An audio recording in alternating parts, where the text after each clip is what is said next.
Well, welcome everybody. Um, my name is Lisa Lipshires and I'm a librarian at the Springfield City Library. I'm on the workforce development team.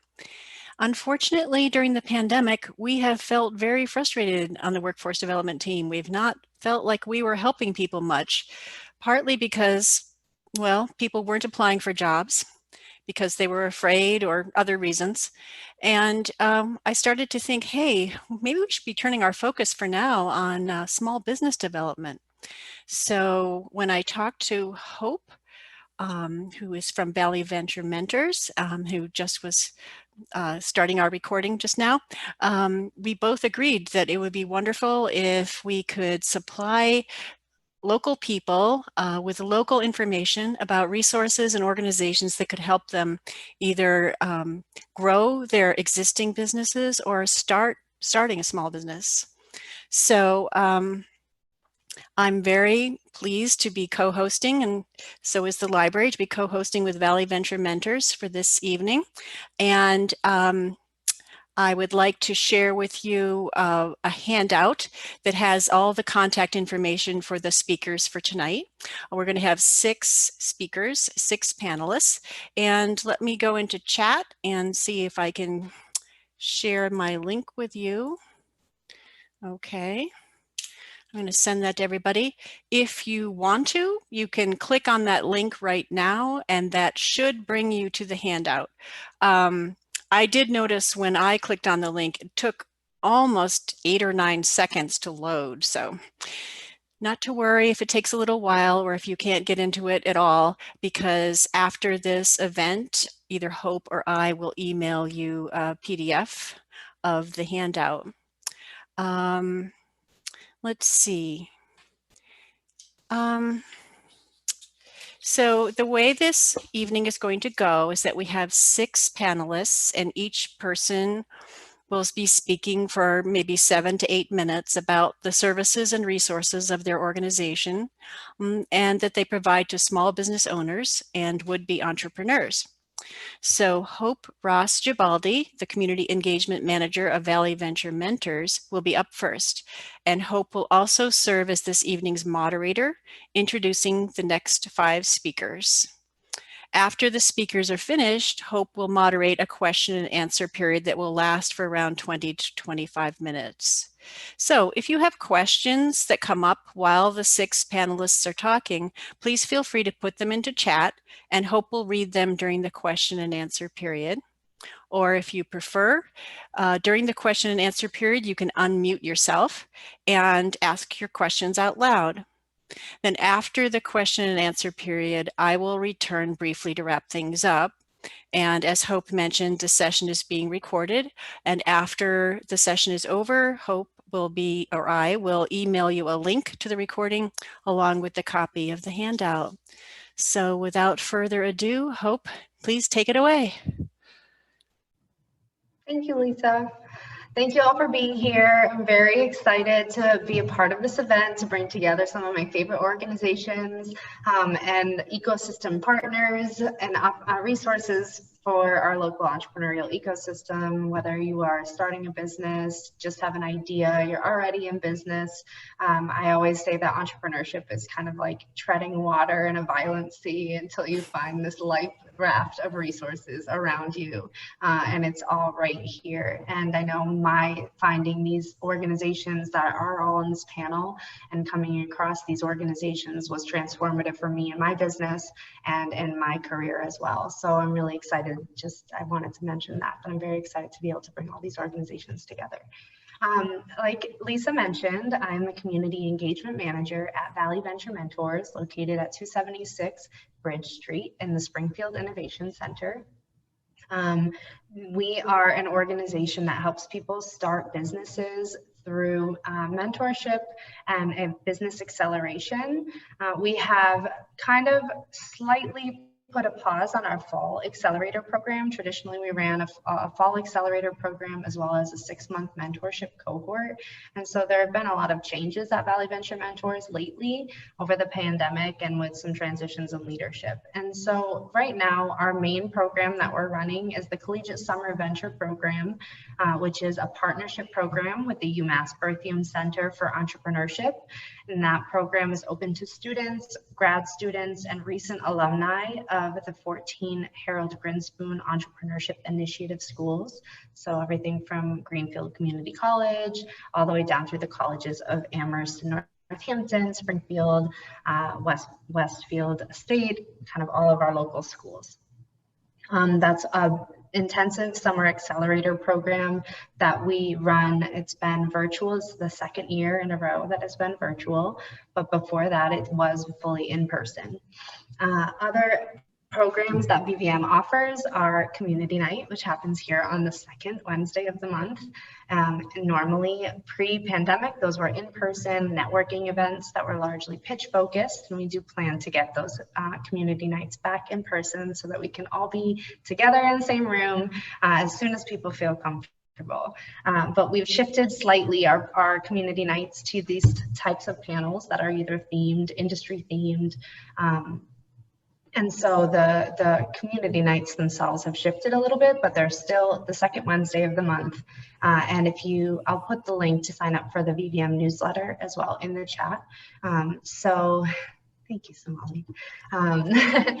And so I will put the link to sign up for the VVM newsletter in the chat so that you can stay tuned to all of our events that we're having. I also host on Tuesdays from 5 to 6, I host the Entrepreneurial Roundtable. Right now, that is also virtual on Zoom. That is an open group for entrepreneurs of all stages and industries, really to come address your business challenges, whatever they may be at the time. It's also open to mentors and people who are maybe startup curious, and it's a peer-led group where you can come, bring your challenges, brainstorm, and network with the group.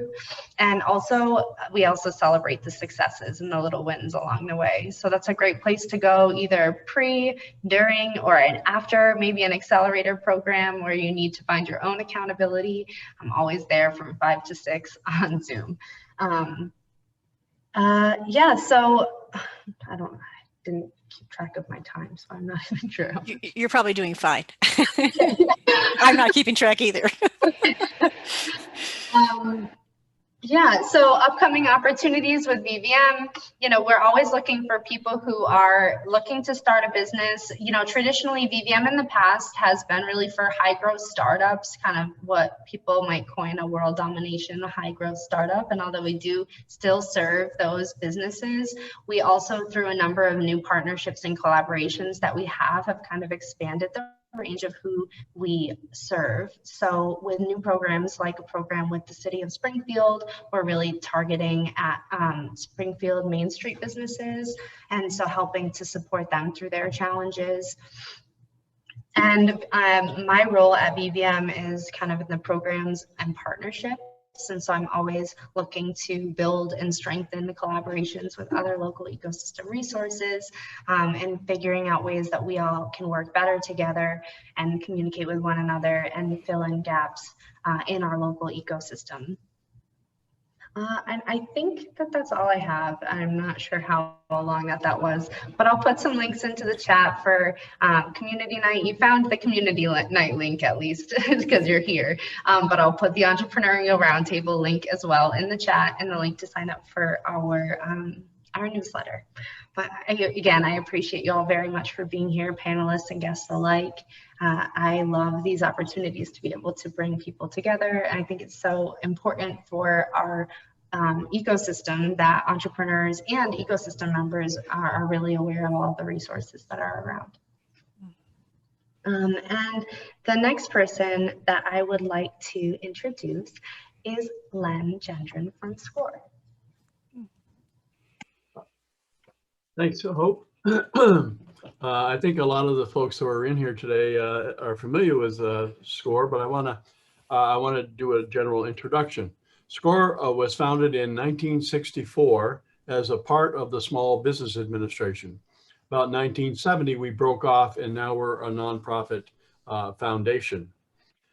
Excuse me. Today, SCORE exists in 320 chapters across the country in over 1,000 communities. At last count, we have over 12,500 volunteers who assist our clients in their entrepreneurial journey. But one of the things I want to mention, if you haven't been there yet, one of the largest resources we offer is a website called score.org. The website contains all kinds of helpful tools that you can use in your business. You don't have to be a SCORE client to go there and use the materials. They have templates and tools. If you've never written a business plan, you can go out there and you can get a full-blown business plan. You can get a one-page business plan template, all of those kind of things. If you want to figure out what a loan is going to cost you, there's an amortization template. Put that stuff in there. How about setting up a marketing strategy and a marketing plan? There are templates to do that as well. All kinds of things, tools that you might need. Check it out. The website also contains workshops. These are workshops that are recorded, workshops that are interactive, and there are workshops that are live, or in this case, virtual, across the country that you'll be able to access. At this point in time, I don't believe anybody is charging for workshops since we're not meeting face to face, but check those out. There are also additional resources that are articles and kind of roundtable things that you can get involved with to help you with your business. Currently, there are 3 different networking things that are happening. There is a women's networking emphasis.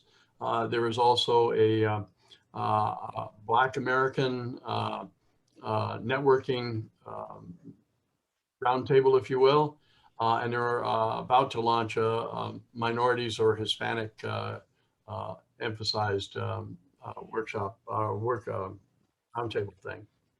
Okay, so who are our clients? This is our structure. Our infrastructure is all there across the country. Our clients tend to be similar to what Hope said. From the time you have an idea that, oh, geez, I'd like to turn my grandmother's spaghetti sauce into a world-renowned company, to the time that you decide, well, I'm sick of this business for whatever reason. I need to get out of it. I want to sell it. I want to get it ready for the kids to take over. I want to turn it into a franchise. So now it's all over the country. Whatever you want, we're there with you for the life of your business from the start to the end. If you don't know what business you want to go into, we can help you too. What we do is you sit down with a mentor and we'll go through a skills and interest inventory to figure out what kind of things you really like to do. And then your mentor will make some suggestions and offer some places where you can find more information about various options and opportunities that you have. One of our biggest main product is your business plan, getting your plan together so that you can go out there and apply for financing. Also, we like to say the financing is the least important part of the business plan, because the business plan then becomes your game plan for the rest of your business life. This is how you plan to do business. This is where you construct your cash flow projections so that you can tell here in January that you're going to have a problem with cash in August, and we need to figure out how to make sure we don't have that cash problem. So after you get your money from the bank, now you're going to have to figure out how to negotiate contracts, and you're going to have to figure out maybe how to hire employees, how to set up your marketing plan. That's where your mentor comes in. They can help you work through your business plan, and then we're going to compare it to your accounting statement to see if you guessed right or wrong, and modify where you go in the future. So we're there all the way, whether you're a startup business, whether you're in business and have problems, and whether you're looking to move on from there. I'd like to share with you our SCORE's mission statement. Is very similar to the other groups that you're going to hear from today. Our SCORE's mission is to foster vibrant small business communities through mentoring and education. Education comes from the workshops that we present and some of the roundtables and so forth, and our interactions like this with other organizations. Our vision is that we aim to give every person, the support they need to thrive as a small business owner. So that's our client. One of the last thing I need to mention here is there is one classification of clients that we do not serve, and that is if you have anything to do with marijuana, it's still illegal on the federal level, so we're not allowed to work with any business that actually touches the plant. Now, if you provide equipment or if you provide recipes or any of that sort of thing, you're fine. But as soon as you touch the plant, we can't work with you. So I guess that's pretty much what SCORE is. I think the one thing I want to emphasize is, as Hope and Lisa mentioned, this is a collaborative effort. There is no competition in this group. We're here to find you, the client, the resources that you need in order to become successful. Good. Thank you, Len. I lost my handout. Okay, so next up we have Somali Hogan from the Mass Small Business Development Center. Yes, hi. Good evening, everyone. Thank you for having me here today. And thank you, all of you, for showing interest in learning more about business resources available here in Western Mass. One thing I'd like to mention before I get started with my very short presentation here is that we are part of a collaboration that's called the Western Mass Means Business Collaborative. And you can find that at westernmassmeansbusiness.com. And there are 6 organizations, 3 of them are here today, which include SCORE and Common Capital and the MSBDC. But in addition, we have the Center for Women Enterprise, Franklin County CDC, and Valley Community Development, who are partners in that organization. So great way to know about all of the resources that are available to use by visiting our website, and I'll post it on the chat momentarily. Also, we have a YouTube channel where all of our webinars are getting posted there. So if you haven't had a chance to check out any of our YouTube, any of our webinars, past webinars, you will want to visit our YouTube channel and follow us and check out the information there. So for today, I figure I'll do something a little different here. I got a screen behind me and I'm gonna go through a bit of a presentation here. You know, the SBDC, Small Business Development Center, has been around for 40 years.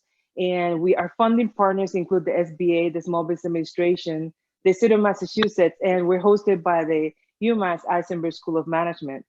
You know, our mission really is to provide a high quality, in-depth business advisory services to you, whether you are a new entrepreneur, you're starting your business, or you have an existing business.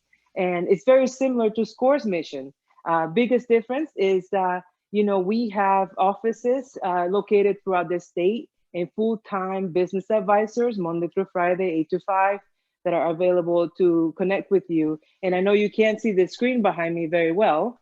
I'm gonna move you a little bit closer, but we have offices in the Berkshires, in Central Massachusetts, and we also have the Massachusetts Export Center and the Procurement Technical Assistance Center, which are part of our network.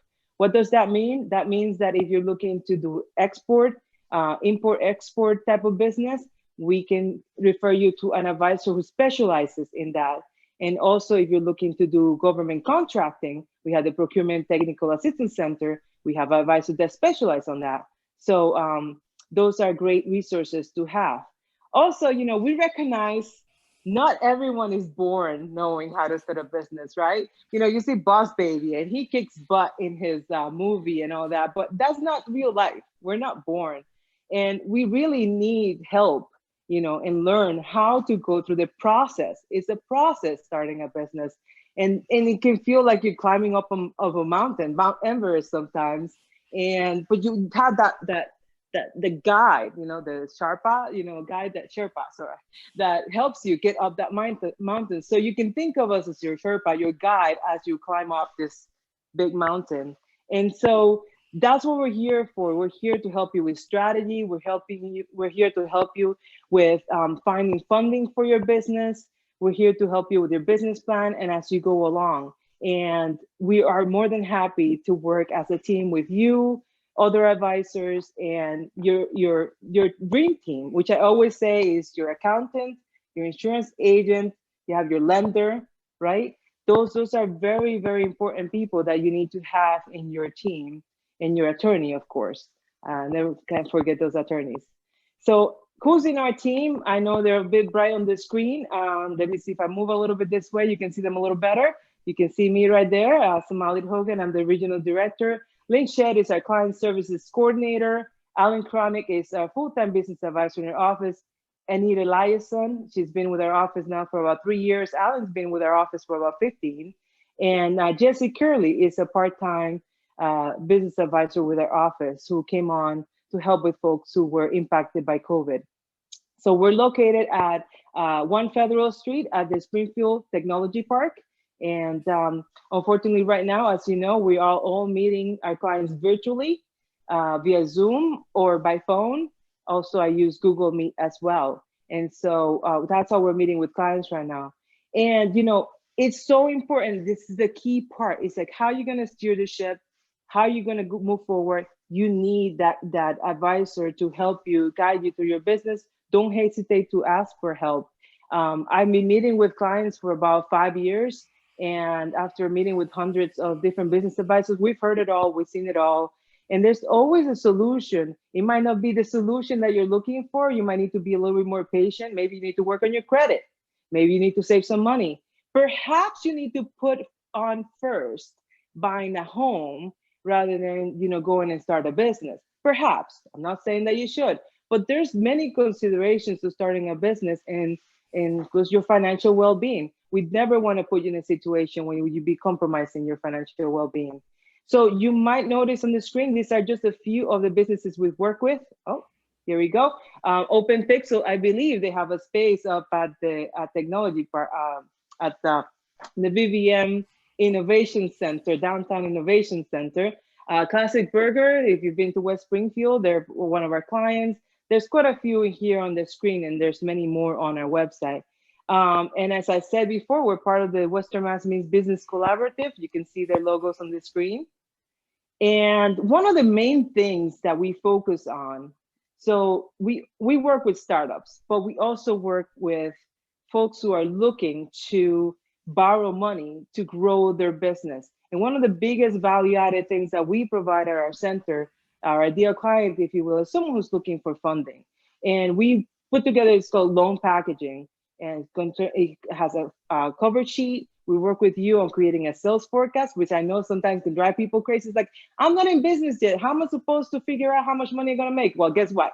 You have to figure out, you have to estimate how much money you're gonna make. It's just a must. And there's also a profit and loss statement, balance sheet, cash flows, all of those things. But guess what? You do not need an accounting background to do this. If you know how to add and subtract, and you have patience and time to work with us, we'll walk you through it and we'll help you out with it. And so I know you can't see on the screen, there's a bit of an example there of what it looks like. I'll share that with you later on if we're able to meet in person. But it's basically, you know, like a cover sheet here, and it shows the cash flows for a business. So again, our ideal clients, as I said, we are looking for existing businesses who are looking for help to start, but we could also talk to small business owners looking to explore growth opportunities and individuals looking to start a business. So many times we do end up referring folks to SCORE, and it's not because we don't want to work with you, but it's because you may be at a very, very, very early stage in your business. We also, or your business idea, maybe it's in the back of a napkin, and you need to talk to a mentor who's been in that industry to kind of give you some advice until you can figure out which business you're going to follow. Because believe it, I've talked to people, they come to me with 5 business ideas, and I say, okay, you told me your 5 business ideas, which one you want to work on first? You can't work on all 5 at the same time. It doesn't work that way. So we also refer people to E4All in Holyoke a lot, because they have a great program through a number of weeks that you'll hear about, which will help you put together a business model canvas and the short version of a business plan. So the secret's out. Help us pass the word. We're here to help you. Thank you very much for your attention today. Thank you very much. All right, next up, I lost my handout again. Oh, I got it. And next up, we have Lisa Welch from the Small Business Administration. Hi, Hope. Hi, everyone. Thank you for inviting me here this afternoon. I'm filling in for Oreste Varela, who's my colleague, who is the branch manager for our Springfield SBA office. So I'm with the Small Business Administration. For those of you who may not know us, we are a federal agency which was created by Congress back in 1953 with the mission to help start and grow businesses. And how do we do that? Well, by providing technical assistance, counseling and training, access to capital through SBA-backed loans. We can help you grow your business. Perhaps if you want to get into the procurement arena, how to do business with the federal government and acquire some of those contracts and subcontracts, or perhaps you want to export your product. And finally, recovering from a disaster. And as you can imagine, we've been busy in that area. So there's at least one office in every state, Guam, Virgin Islands, and Puerto Rico. Here in Massachusetts, our office is in Boston at the O'Neill Building, which is where I'm at with 12 of our teammates. And then we have a branch office with Oreste out in Springfield, our branch office. So together, what we do is, along with our resource partners, and you're very lucky to have Len and Samalit out in your part of the state. They do a fabulous job. They're part of our SBA team and really meeting with clients and helping them in every aspect of starting and operating a business. So one thing that I want to highlight is, if you haven't had the chance, definitely visit our website. You can find us at www.sba.gov/MA for Massachusetts. Within that website, you can get a calendar of events. Right now, due to the pandemic, Oreste, myself, the rest of the team, as well as Len, Samalit, we're all doing counseling virtual to keep everyone safe. We're hoping to be back soon, but right now everything is virtual. So you can actually get a listing of all the webinars that are taking place around the state, and you're welcome to join us and learn about what resources are available to help you. There's also a resource guide within our website. It's a magazine that we publish once a year, and it's tailored specifically on everything you need to know in terms of starting and operating a business, and it's specific to Massachusetts. So not only does it have information on how SBA can be of help to you, but the state, where do you go for license and permits? Where do you go for patent and trademark? Who are the chambers of commerce in the state? So take a peek. You can find that at that sba.gov/MA site. You can also get a listing of all the lenders that do SBA financing, success stories. There's a wealth of information, so take a look. So you did hear about two of our resource partners, and I'm not gonna go over them again, but we're very lucky at the SBA. We can't really reach our mission without them. We have SCORE, and you heard from Len, and how they act as a mentor and help you navigate no matter what you're going through, starting a business, growing a business, or maybe exit strategies. So make sure, we're very fortunate that we have 6 chapters in the state with over 300 counselors, and they all have varied backgrounds, and it's all free and confidential. You also heard from Samalit from the Small Business Development Center, and they do a great job in sitting down with you and reviewing your financials and helping you. They won't do it for you, but they will help you in making sure that you have a real strong business plan, that all your T's are crossed, that your I's are dotted, and that your cash flows are in sync with industry average. Samalit talked about how she has clients coming in sometimes with a number of ideas. So it's a serial entrepreneur, Samalit. So make sure that you reach out to them. In addition to Len, SCORE, and Samalit with SBDC, we have the Women's Business Center. And we're very fortunate here in Massachusetts, we have the Center for Women in Enterprise. And they're one of 137 women's business centers across the country. Their mission to empower women to become economically self-sufficient and prosperous through entrepreneurship. Therefore, they have programs for starting a business, growing a business. They have networking events. They have an attorney, a CPA you can talk to. And we're fortunate that we have 2. One is based out of Eastern Mass in Boston, and one is based out of Central Mass in Westboro, but they cover the whole state. So take a look at their website. You can find them at cweonline.org and find out what resources they might have that can help you as you're getting ready to launch and grow your business. We also have the VBOC. So what does that stand for? Veterans Business Outreach Center. And if we have any veterans on the line, first and foremost, thank you for your service. We realized at the SBA that a lot of our servicemen and women had to put their business on hold or their dream of starting a business on hold to go serve our country. So through the VBOC, we have programs to help them as they're getting ready to start and grow a business. So that's another resource. So you have all these new friends. You have your local SBA office, you have SCORE, you have the Small Business Development Center, the Center for Women in Enterprise, the VBOC. So make sure that you reach out to us and let us know how we can be of help to you.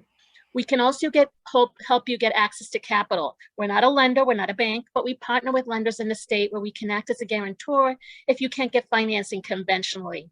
Len, Somalid, CWE, they know how that works, so get together with them. They'll be able to review your business plan and help you, and if it ends up being SBA, we'll be able to determine which product's gonna work best for you. In terms of growing your business, as I stated, contracting might be one way that you want to do that. The federal government, we're the largest buyer of goods and services. We buy $600 billion of everything every year, from paper clips to jet planes. We do have webinars that address that, like opening doors to government contracting, where we talk about the myths, the realities of doing business with the federal government. So if that's something that you're interested in, please feel free to reach out to me or visit our website to learn more about how you might be able to grow your business through maybe contracting, procurement. And then finally, exporting. You know, we do have an export center, which Samalit mentioned, so we can help you identify which country would be more likely to want to do business with you based on your product. So let us know if that's something that you're interested in. We'd love to do that. We want to see our businesses here grow. One thing that we invite you to do is to join our newsletter.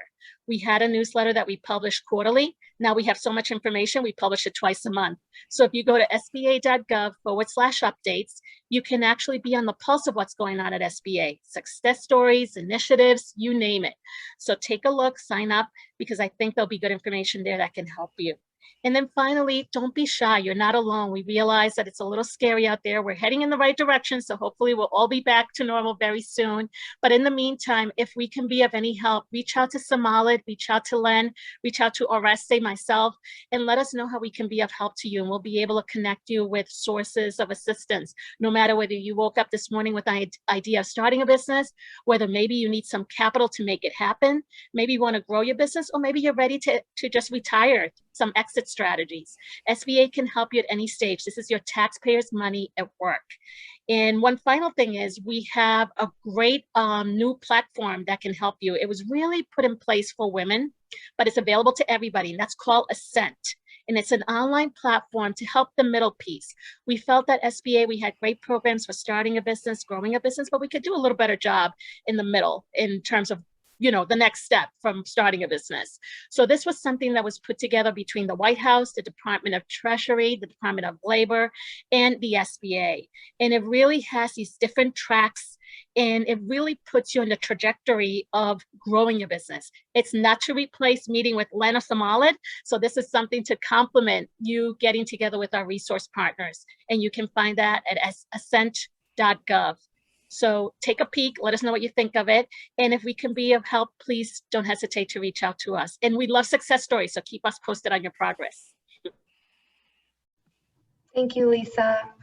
And on the handout that the other Lisa from the library has mentioned in the beginning, the handout has the information for the SBA and also Oreste's contact information directly as well. Next up, we have Gabby from eForall and E Para Todos. Thank you, Hope. Hi, everyone. Thank you for having me. I'm Gabby, Gabriela, but everyone calls me Gabby.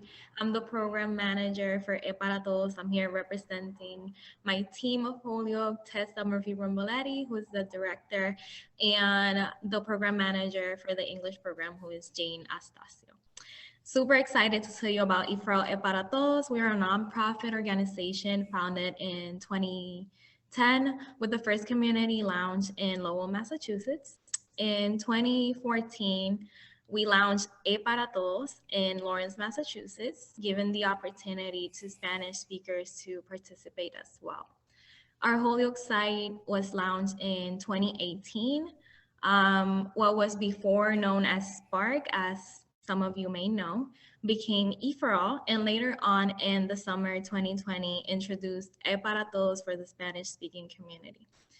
Thanks to the support of generous funders like Commonwealth of Massachusetts, the Mass Mutual Foundation, the Davis Foundation, City of Holyoke, and corporate sponsors like People's Bank, we are able to provide our programs at absolutely no cost to our participants. Our mission in E4All and E para Todos is accelerating economic and social impact in communities nationwide through inclusive entrepreneurship. Our values include always put the entrepreneur first, seek inclusivity and diversity, support the community, embrace change, and of course, have time to celebrate our entrepreneurs.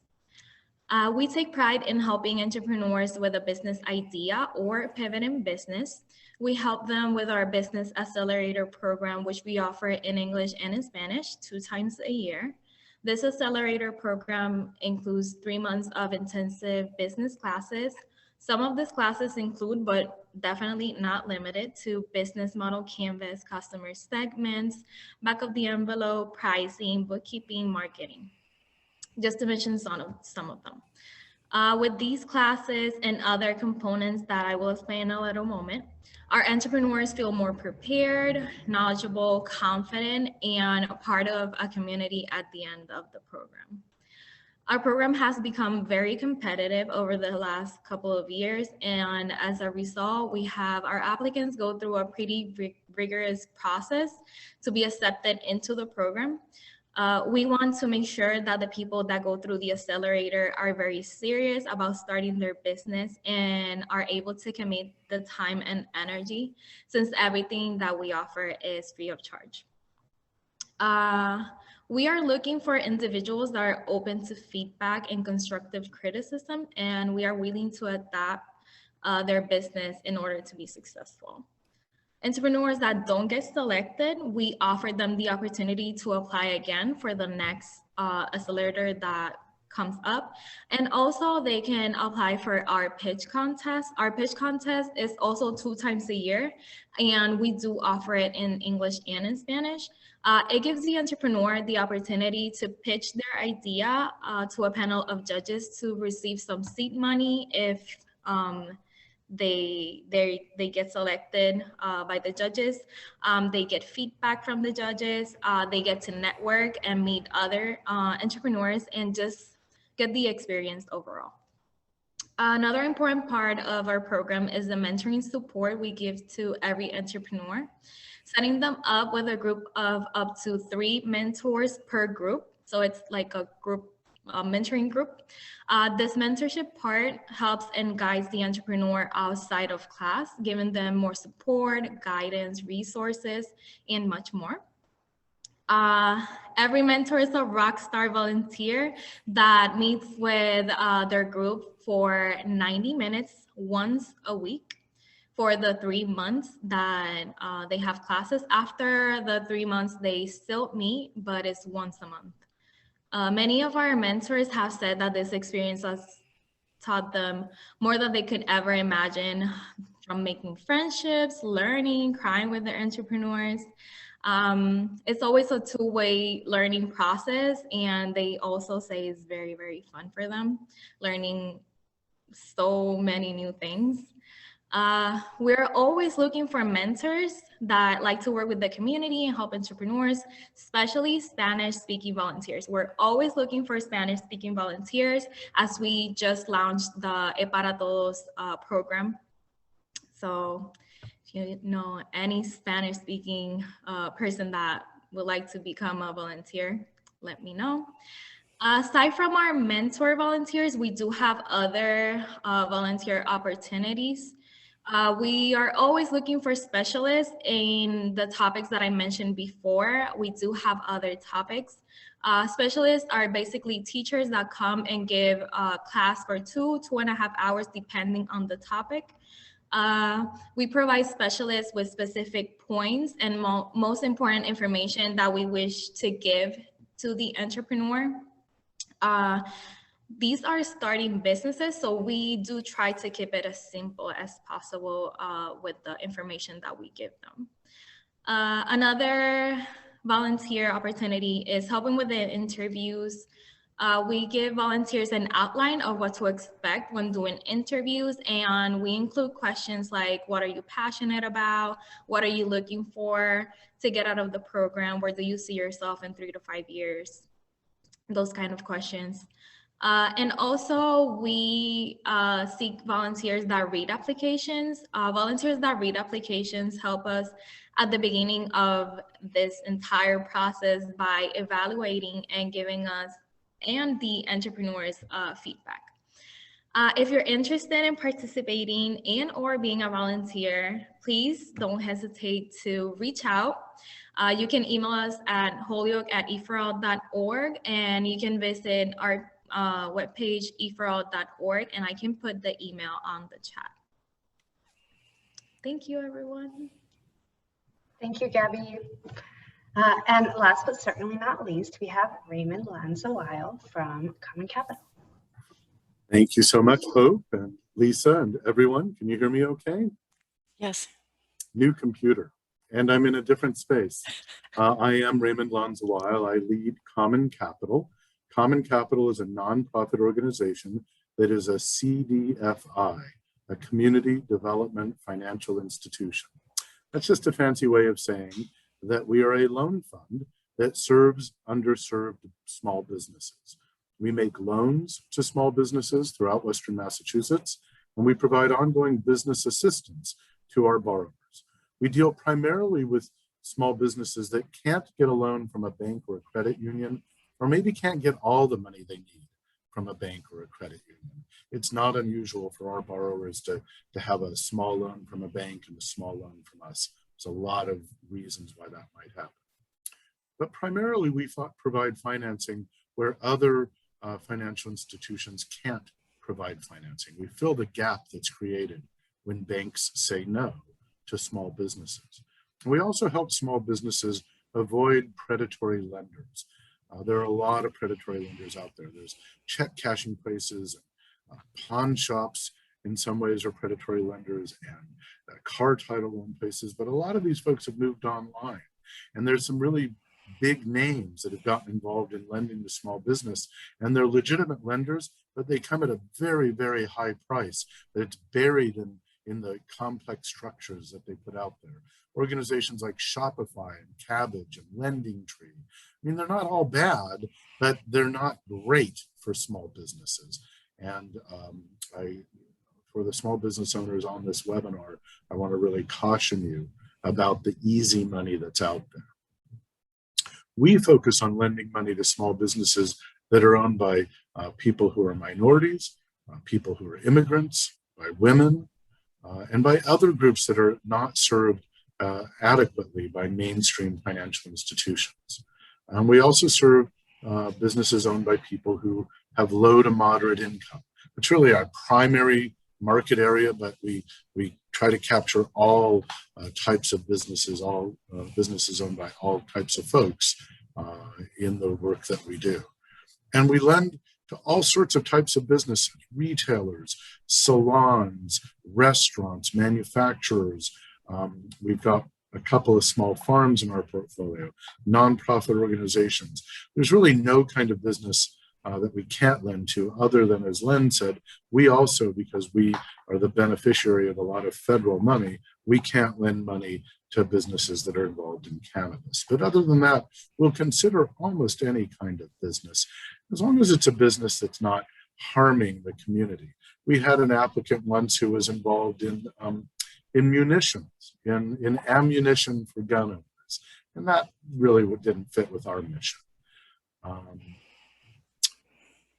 We are more flexible than banks. As a lender to small businesses, we look at the same things that any lender would look at, primarily cash flow, a business's ability to repay a loan, collateral, a business's ability to have a secondary source of repayment if their primary source of repayment, their cash flow, doesn't work, and credit and character.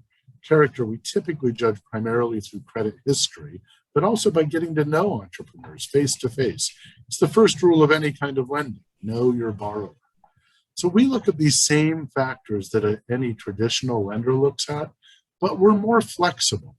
Where banks have a box with bold lines and they lend inside of that box, we have a box with fuzzy lines, and we like to color outside of the lines. Now we're looking for strengths. A startup business doesn't have any cash flow history that we can rely upon. So we place more emphasis on credit and character and collateral when we're financing a startup. Or if it's a business that has a few years in business and has good cash flow but doesn't have enough collateral, that's another place where there's this balancing act in our underwriting that takes place. But I think the most important thing about the way we underwrite loans is that we assume there's a path to yes. That path to yes can be very difficult to travel. And we don't always get to yes with our applicants. But what we really try to do with every loan applicant is show them what that path looks like. And even if we can't work together to move all the obstacles out of the way of that path to yes today, we hope to set people on a journey to figure out how to get rid of those obstacles so that hopefully they can come back to us in a few months or a few years, or find other ways to finance their business needs without us. We finance all sorts of businesses and all sorts of projects. It can be a startup business, it can be an expansion. We recently made a loan to a small farm that was trying to finance the acquisition of their farm buildings, but they had a septic repair that needed to be taken care of separately. So we took care of the septic repair while a bank took care of the real estate purchase. We frequently finance equipment, working capital, inventory, marketing. We financed people's websites, their e-commerce efforts, anything you can think of that a business might need to finance that's legal, and any legal type of business, we frequently can find a way to get to yes. Our loans are pretty run-of-the-mill. They look a lot like a car loan that you might get. Our typical loan is a 5-year loan with a fixed rate of interest and no balloon payments. Our interest rates are higher than bank rates. Banks in today's market, if you can get a bank loan for an existing business, your interest rate's probably going to be somewhere around 5 or 6%, maybe a little higher, depending on the nature of your business and how much money you need to borrow. Our interest rates right now run between 8% and 10%.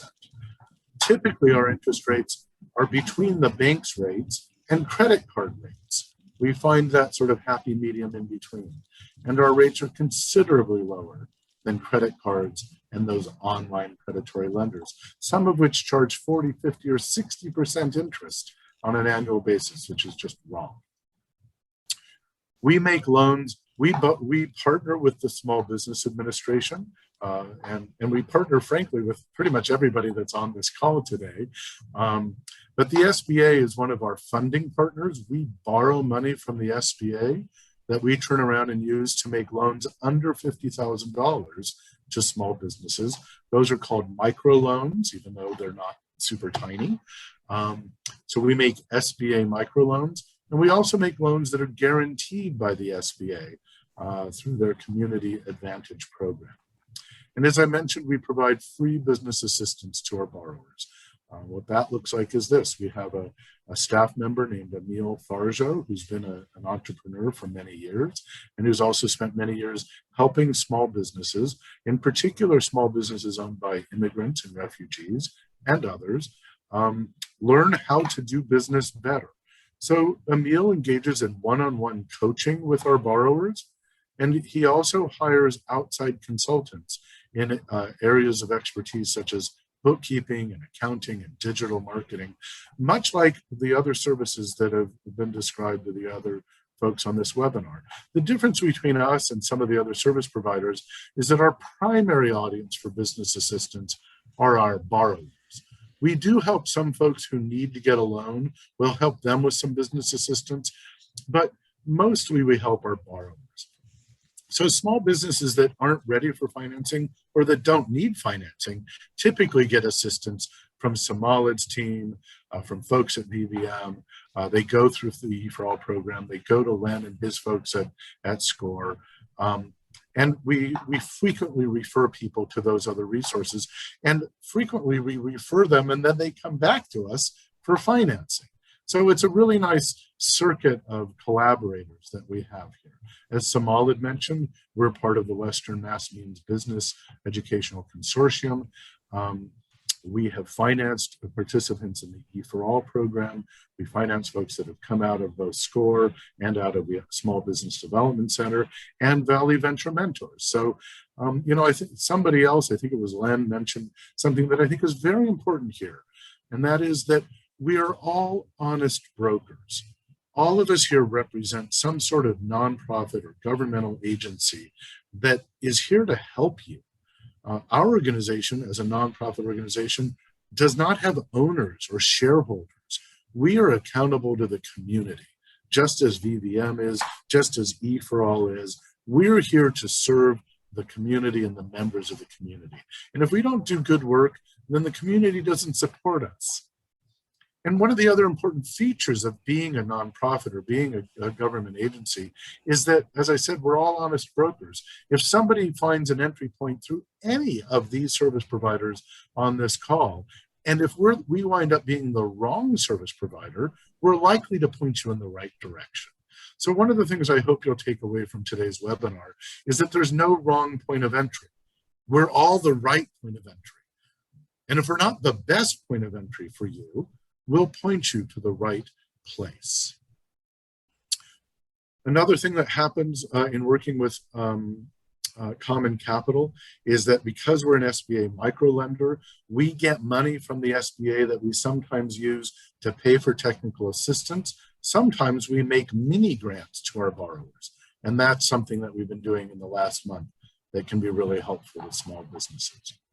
I want to tell you about another program that we're running right now, and then give you a couple examples before I finish, examples of our borrowers. Right now, we have a program called the Springfield Small Business Loan Program for businesses in Springfield that are seeking to recover from the pandemic and adapt to the new economy. We can make loans like that to any business throughout the 4 counties of Western Mass. But for Springfield businesses in particular, when we make a loan to a Springfield business that's seeking to recover from the pandemic, we may be able to offer a loan that is partially forgivable, much like the PPP loans and the EIDL loans had some forgiveness provisions. We can't offer 100% forgiveness, but again, for businesses in Springfield that need help recovering from the pandemic, come talk to us. And if we can help you, there's a pretty good likelihood that some of the loan we make to you will be forgivable. That is, you'll have a part of a loan you'll have to repay and a part of a loan you won't have to repay. We've made loans to many businesses over the 32 years we've been doing this in Western Mass. Right now, we have 104 borrowers in Western Mass, and a lot of them are in Springfield. I saw on Samalid, one of Samalid's slides, she had Classic Burgers in West Springfield and Hero, which is a salon in Northampton. Those are both borrowers of ours. Alicia O has a salon out near the X, I believe, in Springfield, one of our borrowers.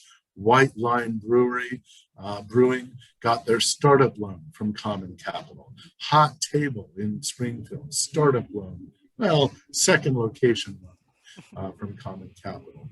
We've made loans in the last year to Rosario Paving, an E4All graduate who started a residential paving company here in Springfield. It's a great story. Carlos Rosario knew how to pave roads and driveways, but the company he worked for didn't do any residential paving, any consumer business. They only built roads. And Carlos saw an opportunity to help his neighbors here in Springfield and came to us with equipment and experience and a little bit of money, but he needed to borrow some money for more equipment and for marketing and for working capital. It's a great example of the kind of startup business we can and do help.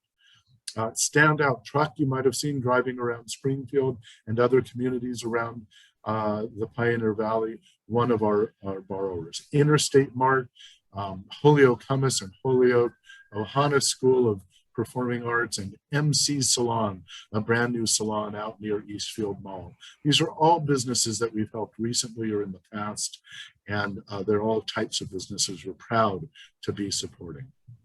I'll put my contact info in the chat as well. You can find us on the web at commoncapitalma.org. You'll find my email address there, and I'll put all my contact info in here as well. Thanks again to Lisa from the library and Hope from VVM for organizing this, and thanks for your time. I'll be here to answer questions. Thank you, Raymond. Thank you so much, everybody, for giving those presentations. Very thoughtful. And even I feel like I always still am learning more about your organizations and everything that you do. So it's really wonderful to be able to come together for this. So I didn't see any questions get popped in the chat, but at this point, if you do have any questions, you can feel free to raise your little blue Zoom hand or your regular hand if you're on camera. You could also just unmute if you have any questions for any of our panelists. And yeah, we have, I think, at least 20 to 25 minutes for questions.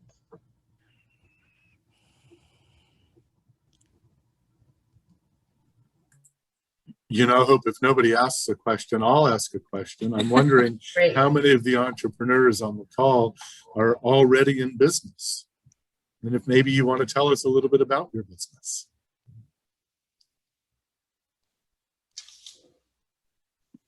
I think that's a good idea. I'm Denise Gendron, and my small business is really just self-publishing, but I started it before anybody did self-publishing. So it stayed very, very small over the years. I'm close finally to being able to have enough to offer to really get it out there. And boy, this has been great tonight. So many resources. I'm going to try and track down all this information before I can ask any questions. I don't even, right now, I just came wondering what this all was. And you've given me great places to start and to try and find out what I don't know so I can ask the question. So thank you all. I'm in Springfield, by the way. I didn't mention that before, as music publishing. Music publishing. That's interesting. We've had clients that have needed that in the past. And end up sending them out to California. Oh, there's a surprise. Hi, Len. We might be cousins. Yeah, there you go. Definitely. Thank you, please. My name is Catherine, and I'm an aspiring entrepreneur, but I am from the Western Mass area, and I am familiar with some of the agencies and services that spoke tonight, but I didn't necessarily know in depth what the services offered. So I'm super excited to be here. I literally saw the post 1 minute before you guys started, and I saw it and I was like, oh, let me see if I can join this. So I feel like this is a blessing, just listening to all of the services. I really wasn't aware of what we had to offer here. I actually applied twice to the Business Accelerator with E4All, and I unfortunately received the email today that I wasn't selected for the summer Business Accelerator, but I'm not going to let that stop me. I'm going to still do my research and resources so that I can continue my goal of opening up my own business. So I just appreciate you all taking the time to talk about what you guys have for services here in our area. That's great. I feel sort of like on the other side of Shark Tank, where we would love to have you come work with us. Thank you so much. I've seen SCORE before and haven't had the opportunity to meet with you guys. It's been something that I've wanted to do, just with coronavirus has kind of taken up so much of my time. But I look forward to connecting with you guys. Definitely, especially now since that spark has ignited for me. I think one of the things that came up here, Samalid mentioned it, and Hope mentioned it, and Raymond mentioned it. We work together with this. You hook up with any one of us, and we'll find the proper place for you to get the resources that you need.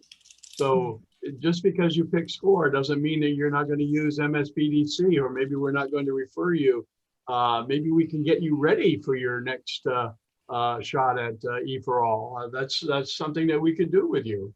That kind of thing. So I would encourage you, follow your dream. It's possible. What you can do, whatever you want to do, and we're here to help you. Thank you.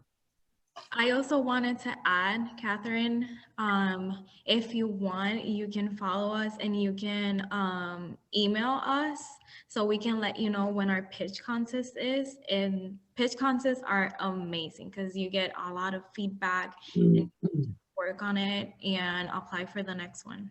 And like Len said, you can go to SCORE, you can polish everything and definitely apply again. Thank you. Hi, I'd like to introduce myself if I could. So my name is Jonathan Podolsky. I live in Northampton. I just finished a Director Purpose course, which was excellent. And I'm interested in moving into consulting, partially using my experience in several Save College movements, where I was involved in many facets and consulted and helped to build some grassroots movements.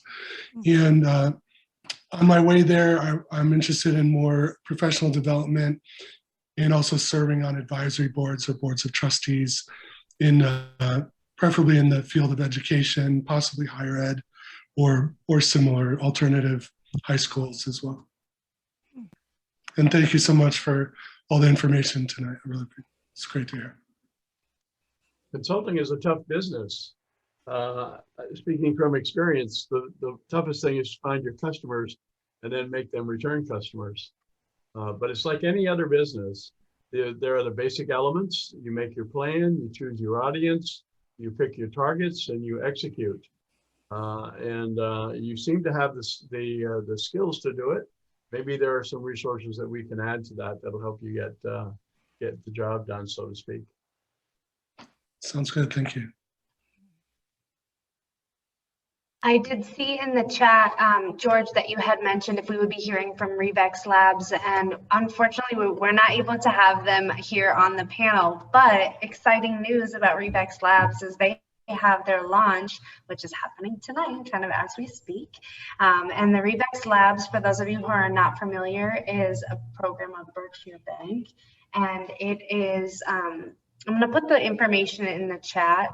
I don't know their elevator pitch off the top of my head, but it is an amazing space and pop-up space, helping to support entrepreneurs to start their business and really test their products out. And so that's definitely another great one of our resources here in the area. It's located in the building adjacent to VVM's right here in the Springfield Innovation Center. So next time maybe we have a live in-person event, I'd love to have you come.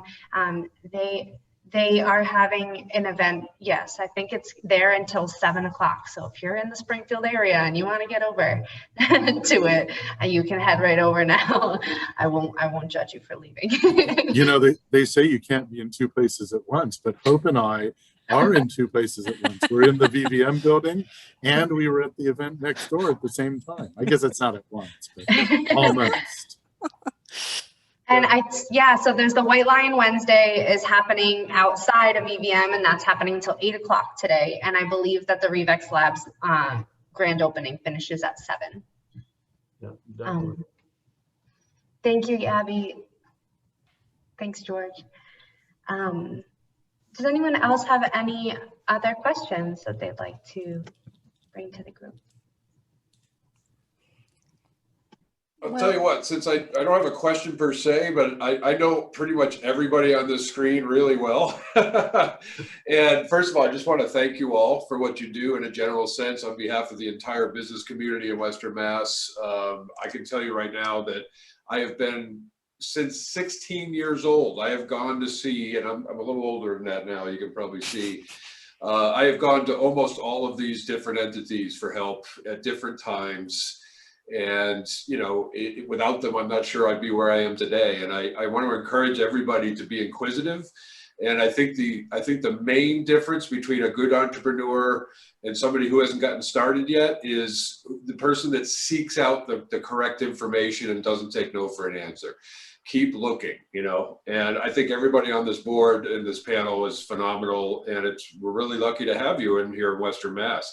I'd love to see more of this and a lot more entrepreneurs involved to benefit from all this. So whatever I can do to help that happen later on, Buy a Living Local or whatever else, let's do some more of this and get some more people involved and kind of keep this ball rolling. I really appreciate you guys doing this. Very good stuff.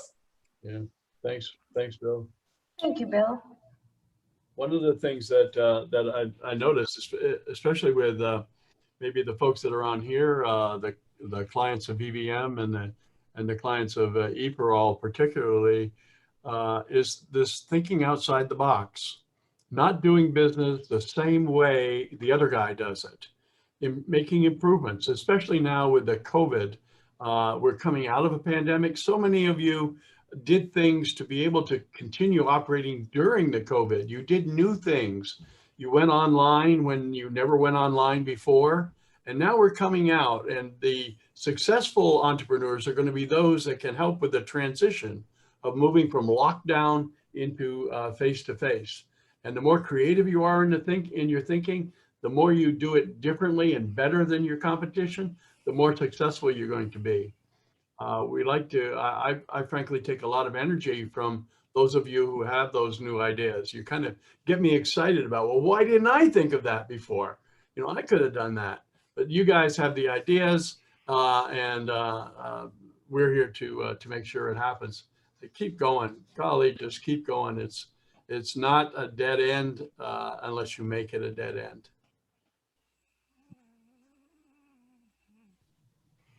Thank you so much. I'm so appreciative of everybody here and of this space. I had a quick question. Something came up. Where might cannabis businesses go for advice? I have just a question, you know, from ecosystem member to ecosystem member, where might we be able to find people that can support cannabis businesses? They'd be government funded.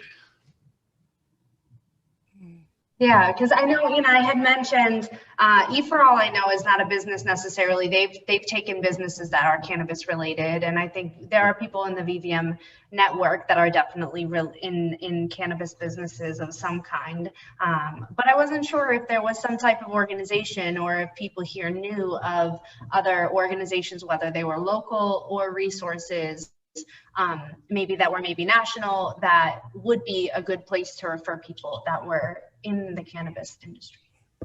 You know, I don't know of any specifically, Hope, but I'm confident that a number of trade associations have popped up. Yeah. And you know, the advice that I typically give to aspiring entrepreneurs is to go talk to other people in their line of, in the sector they're trying to start their business in. Maybe not in the same city, so that it doesn't feel like a competitive threat. But you know, I think depending on what kind of cannabis entrepreneur one might want to be, talking to those who are already established to figure out what their path was is probably the best move. I wonder if the colleges have any support in that direction. Although I guess they get the federal money too. There actually are a couple of programs locally in Springfield. American International College has a grad degree in cannabis business. It's kind of interesting what you said, Lynn. I was really looking forward to talking to you, mostly because in our position right now, we're looking for people who have maybe not come from the cannabis industry, but who are experienced in particular areas of expertise, and retired people or people who are, let's say, not as interested in quick money would be particularly helpful. And in terms of looking at other industry leaders for advice, one other thing you said, Lynn, really resonated with me about doing business differently than other people are. In Massachusetts, most retail, or should I say most wholesale cultivation businesses are multi-state operators that have really deep pockets and were grandfathered in from the medical program. We are a craft cooperative, really based in small farms, small cultivators, high touch, high quality products. And so for that reason, and also the big multi-state operators are really tight-lipped about their practices, and there's some that we wouldn't really want to copy. But I tell you, Lynn, I don't know how strict your restrictions are, but I'd love to speak with you even informally about just life in general. And you know what? Weed doesn't have to be part of the conversation. No problem. Anytime. Sounds good. Looking forward to talking to you soon. I'll put my contact information in the chat. Oh, it's on the handout. Already got it. Already got it. All right. There we go. We knew we did that handout for a reason, right, Lisa? Yay! One win. Yes, definitely. Are there any other questions or comments that people wanted to chime in? Actually, I have a question. This is all very exciting, and I've been racking my brain as everyone's been presenting, thinking, what kind of business could I go into? I just don't even know. Where would a person start? Well, I think I'm sorry, Len. I think you should start with something that you're passionate about. Because, we had an applicant a couple of years ago. He owned his own construction firm, and he decided to buy a restaurant, a long-standing restaurant in a Western Mass town. And we said, so you already own a small business. Why do you want to change? And he said, well, I'm sort of tired of working 60 hours a week and I want to work 80 hours a week. So, owning and operating a small business is all consuming, and it's got to be something you love, or at least like. Yeah. And it doesn't hurt to have some experience and or expertise. Yes. Definitely. Not to mention maybe a couple of resources in your family and friends circle and things of that nature. That stuff always helps. Sure. I love what Len was saying earlier about the idea of going to them first at that stage and having them explore with you, like what your, attributes are and stuff like that. That's Len, you want to say something more about that? People come to us and they're frustrated with where they are and they just want to start a business. They got no idea. So in interviewing them about their interests, what do you like to do? We say that if you love what you're doing, you never work a day in your life. It's just going to be fun. So we're going to try to find that business for you, that thing that you really like to do. And it's so often when we recruit our volunteers and our mentors, and even the mentors that we have, we say, you can help somebody if you've got a hobby. Maybe you build boats in your basement, that kind of thing, just as a hobby. Maybe there's somebody out there that wants to build boats for a different reason. You can come in and take a different tack. You love building boats. You can start a business that helps other people learn how to build boats. Or maybe you can build boats that people could make a kit out of or whatever. So taking your interest, your hobbies, and putting them together in some way that could attract other people and make it useful. We have one of our mentors started his own business, and he was fond of doing these Rubik's Cube competitions. And the thing with Rubik's Cube competitions, these cubes get stuck and they jam up and then you lose time. So his business was to find a way to lubricate these Rubik's Cubes and even modify by cutting out some of the interacting points in between.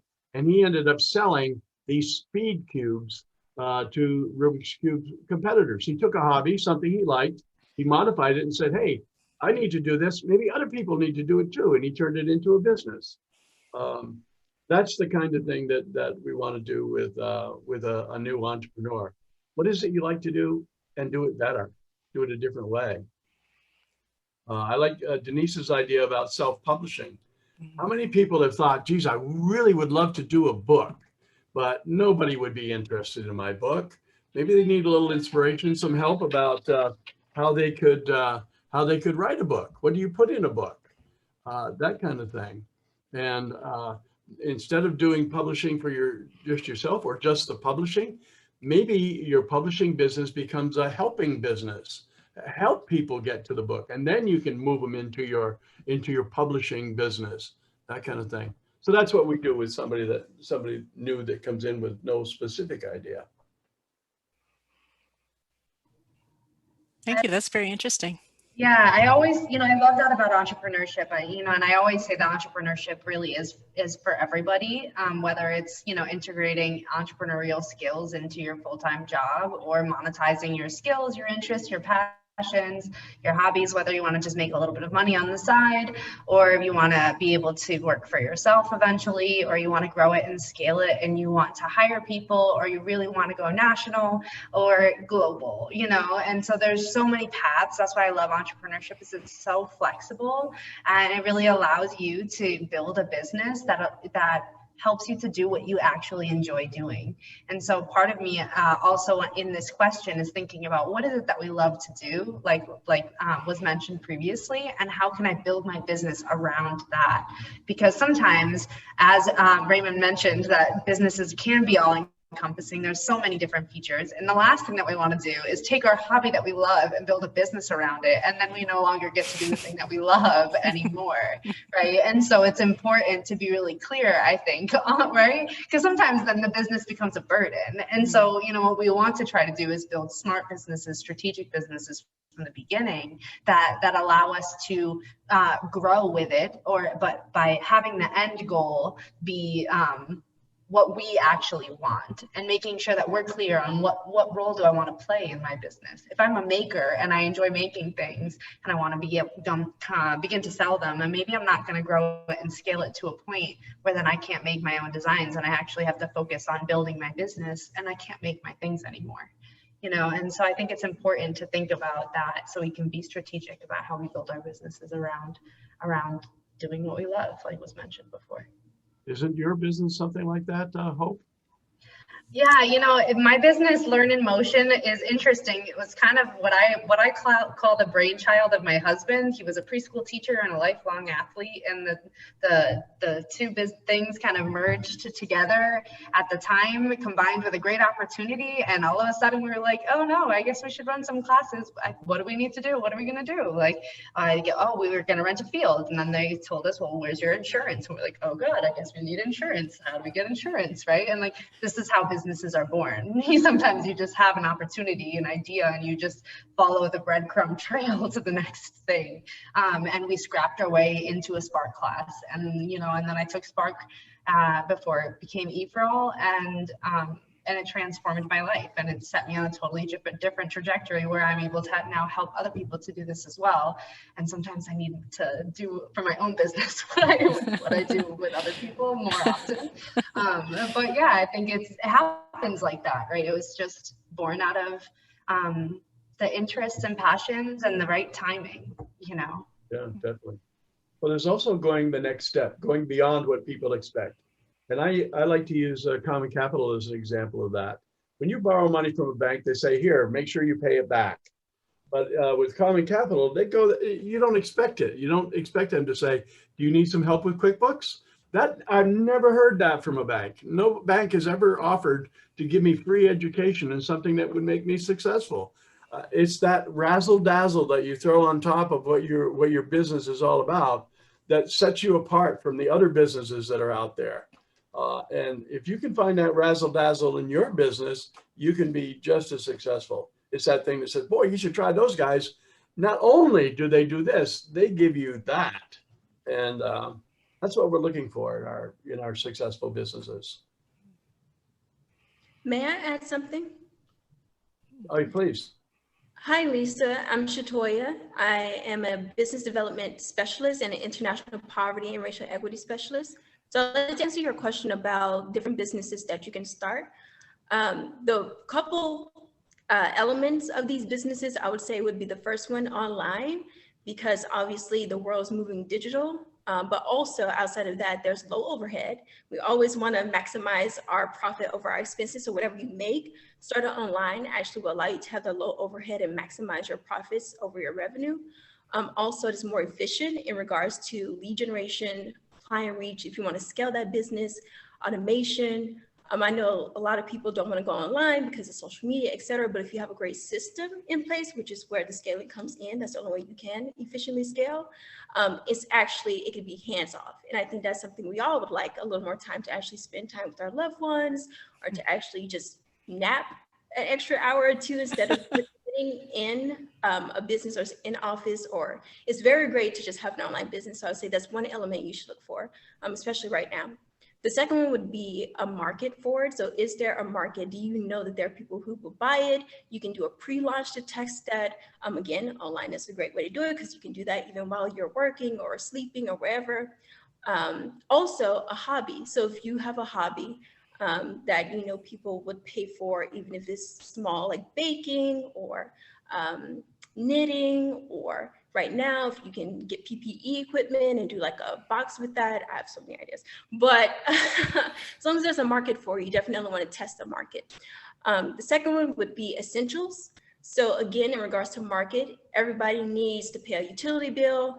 Everyone needs water. Everybody needs food.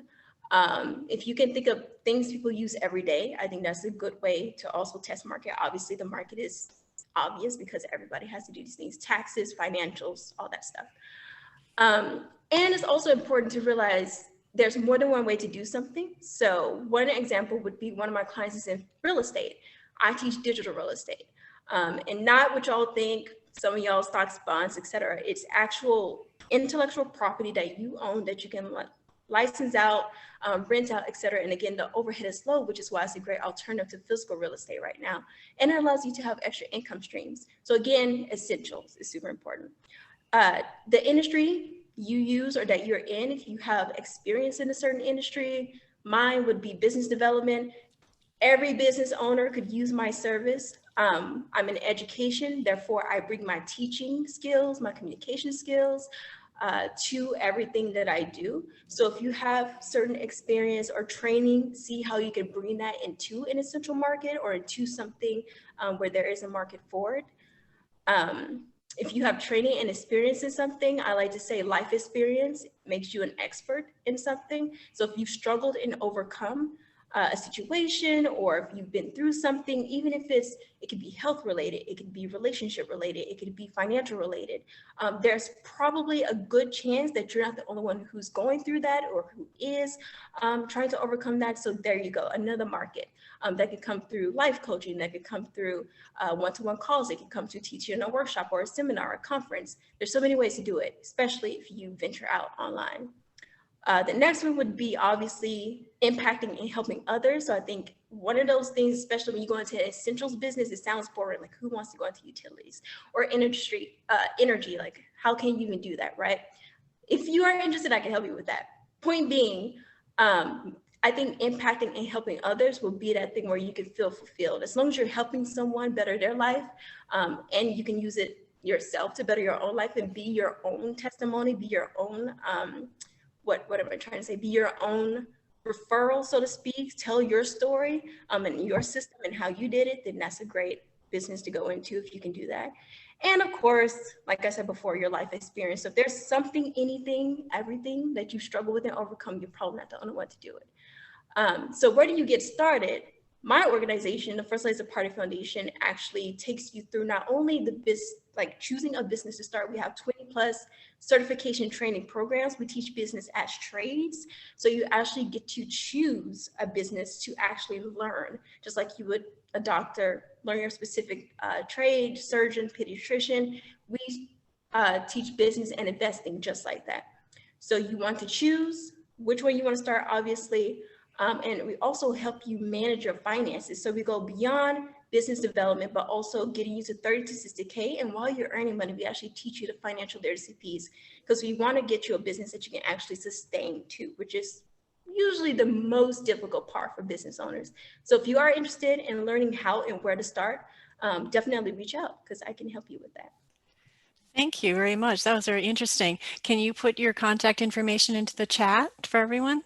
Yes, absolutely. Okay, great. And you're welcome. Thanks, Shadoya.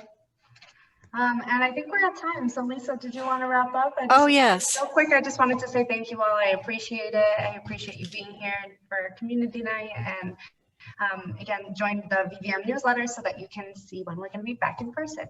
And Lisa, we can wrap up. Okay, well, this has been really interesting. I found myself fascinated, and as I said, racking my brain to think about what could I do for a business. But it's a little tricky for me because I actually love being a librarian, so I'd have to have two of me, I think. But just as a reminder, this session was recorded, and in a few days, Hope or I will be emailing you a link to the recording and also a PDF of the handout that has everyone's contact information, all the speakers' contact information, I should say. And I would just like to encourage everybody who's a small business owner or a would-be entrepreneur who attended this event to reach out to the different panelists who were talking today, because it seems to me that they have a lot of valuable information and experience to offer.